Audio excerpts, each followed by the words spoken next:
Good afternoon, and having been elected by the Lisbon district, welcome to the second most beautiful city in Portugal. Thank you, Jose. I didn't ask you to say all those kind of words, but I thank you very deeply. And I'd like to start by, of course, thanking the UN High Commissioner himself for your kind words here today, to the President Sampaio, to your inspirational leadership, to our Secretary of State, Professor Quintanilha, and your friend and colleague.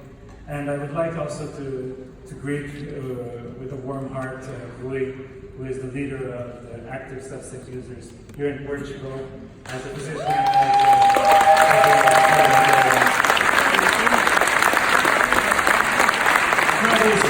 not easy to do what you do, and your words are always very right to the point, and we take them very, very seriously. So as Jose Queiroz mentioned, the reason why I'm on this stage is because I'm the founding president of Unite, a global network of parliamentarians that are committed to ending infectious disease as a global health threat. A very easy goal to achieve, as you can imagine.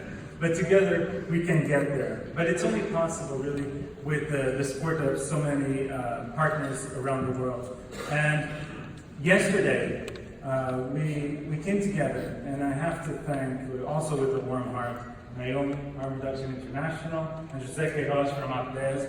Without them, we wouldn't have been able to organize our Joint Action Policy Day. That was a side event to this conference in which we were able to discuss the importance of addressing drug policies from an evidence-based, data-driven perspective towards ending HIV, hepatitis C, and TB among people who use drugs. And I think it was a very, very impactful session. And very quickly, I'm going to run you through the main conclusions of this meeting, thanking, of course, our supporting partners. The first main message is that punishment does not work. Decriminalization works. Make it very clear. Drug use is a health issue and not a criminal issue. And despite decriminalization not being a magic bullet, but it is one important component of the puzzle. And we have seen that in many, many ways. And looking at the Portuguese example that was beautifully described here by Professor Alexandre Quintanilha, 20 years ago, the Parliament was not united around this piece of legislation. There was a lot of divisions, even among my party, the Social Democrats. But today, if this piece of legislation would be put forward, we would have a unanimous vote in favor. 20 years later, the proof of evidence, what people feel that it has transformed society, has changed perception, it has changed mindset, it has changed culture, it has changed the way we look and deal with drug policy, and I think that is a very powerful message. The second main conclusion is that we need to recognize opportunities for new alliances.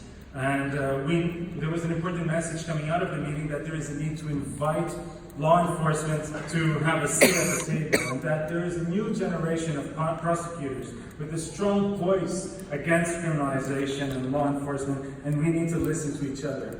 We also need to engage media and share stories of people who use drugs and unsuccessful outcomes, as Naomi showed us with the passing of so many dear friends over the years, and the importance of sharing these stories to help move the agenda forward. And of course, an increased need for peer networks and support among drug users to help navigate among formal and informal social services.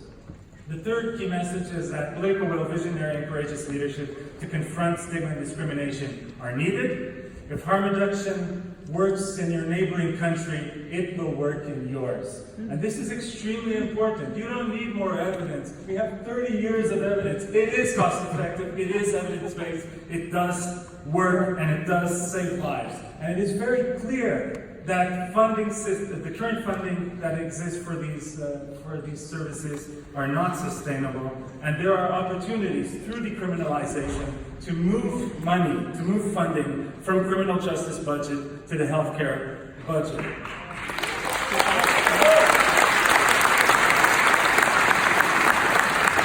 And we see in the case of hepatitis C, we've seen, and we saw examples yesterday, that in many countries, low, middle-income countries, the pricing of DAAs has gone down so dramatically that the pricing issue is not an excuse anymore to not fight for elimination across the globe. And that is something we need to, especially among people who inject drugs. We will not achieve elimination if we do not eliminate hepatitis among those who inject drugs.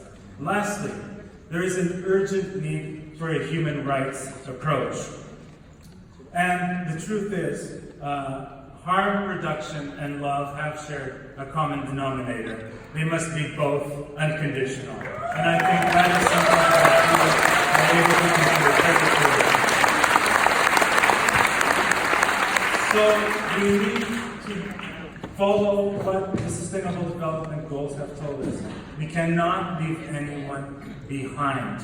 And to do that, we need to address also sensible issues in many countries, such as in prison settings, because we have seen that prison health is public health. It affects us all. And so, as someone said at the conference, we need to go there and solve it.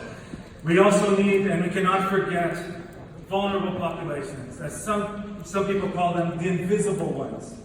They are not invisible to everyone, but they are invisible to formal health systems.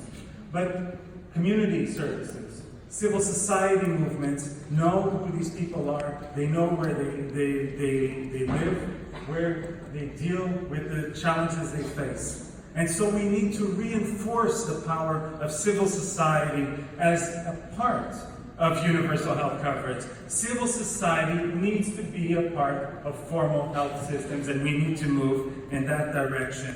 And so to end, I am tremendously honored to have been here. We will continue through our network of parliamentarians from around the world. We have many MPs here. Engage with them, speak with them, challenge them, so that we can take these messages home, so that we can honorably represent those who have voted in us. And to do that, we also must fight for better drug policy, because as we saw yesterday, good policy can save life. It's time to put people before politics. It's time to make harm reduction universal. It's time to unite. Thank you.